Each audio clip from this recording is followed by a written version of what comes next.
देखो, सबसे सुलभ और सबसे बड़ी अवस्था जीभ से नाम जपना है। जीभ बरोबर सहयोगी आपको कोई नहीं है। आपका मन भी सहयोगी नहीं है उतना। आपका जो देखो, और भी अवस्था में अगर आप जा रहे हो तो खतरे में जा रहे हैं। नाम जीभ से अगर आपने छोड़ दो तो तुरीय अवस्था में या अजपा पे जितने भी और भी अवस्थाएं हैं, हाँ, आप खतरे में जा रहे हैं। क्योंकि आप ग्रस्त हो, जो आप जीभ के द्वारा हर काम कर दे वो जीभ चलत जाए तुम्हारी। तो जो कितना सरल है, सब काम करत जा रहे लेकिन जीभ चलत जा रही। और तुम अगर मन में आ गई, मन से जप रहे हो और जो ना छूट गो उतना, यानी तो और भी जो अवस्थाएं हैं वे बड़े बड़े सिद्धों की हैं जो जंगल में है, लेकिन अपन सहज हैं और ग्रस्त हैं। इसलिए अपन को जीभ से ही हमेशा जपने चाहिए। और जीभ से जपने के बाद विचारी अवस्था प्राप्त भी हो जाए तो भी जीभ बंद मत करना, जीभ चालू ही रखने। अजपा पे या मन में भी आ जाए और जितनी अवस्थाएं हैं पश्चंती भी प्राप्त हो जाए तो जीभ से बंद मत करो। क्योंकि और में धोखो है लेकिन जीभ से धोखा नहीं है कभी। जीभ इतनी ज्यादा सहयोगी है।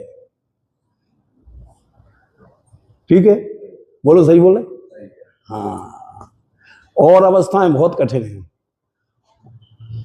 पीछे से हो रही सो होन दो।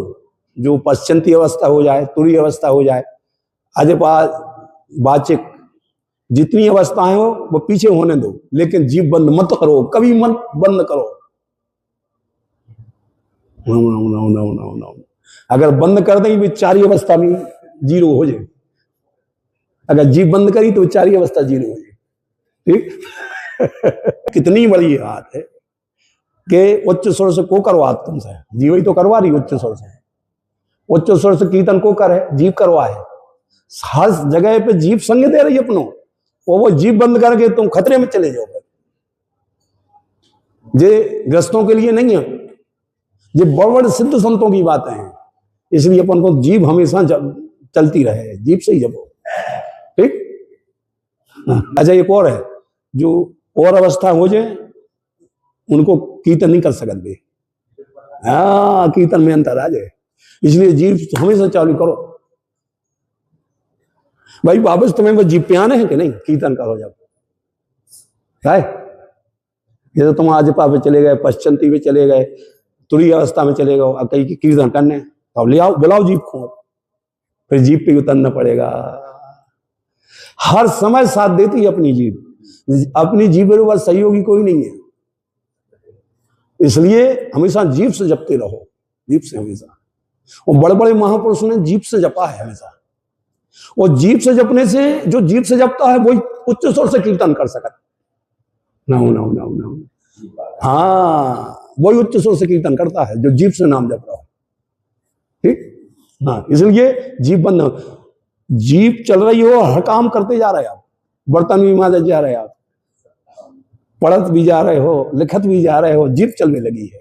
मोटरसाइकिल भी चला रहे तो जीभ चल रही, कार चला रहे तो जीभ चल रही। जीभ बंद नहीं हो रहा। जीभ बरोबर सहयोगी कोई नहीं करता है। नाम जो जीभ जब सकत है वो और अवस्थाएं, मेन स्विच जो अपन बंद कर दे, मेन स्विच का है जीभ है। और अगर जीभ बंद भई तो पूरी अवस्थाएं अपने आप बंद हो जाए।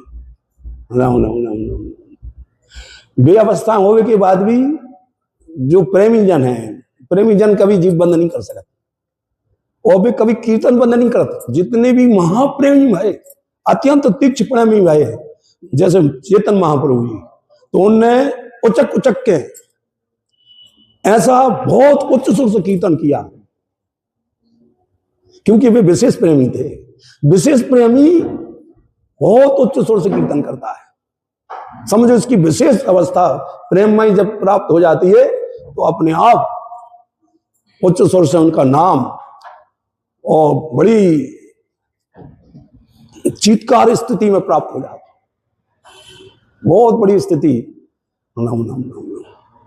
नाम की ध्वन चारों तरफ से उनके द्वारा सुनाई देने लगती है। जो प्रेमी भगत होते हैं। इसलिए जीभ बंद कभी मत करो। जीभ से कीर्तन भी मिलेगा और कीर्तन से जीभ भी चलेगी, दो एक दूसरे के पूरक हैं। ठीक है। देखो अपन सहज हैं, सरल हैं, अपन ग्रस्त हैं, अपन को बड़ी अवस्थाओं में नहीं जाने, अपन को प्रथम ही अवस्था में रहने, नाम जीभ पे ही रहने, बस जीभ तक सीमित रहने। ठीक है।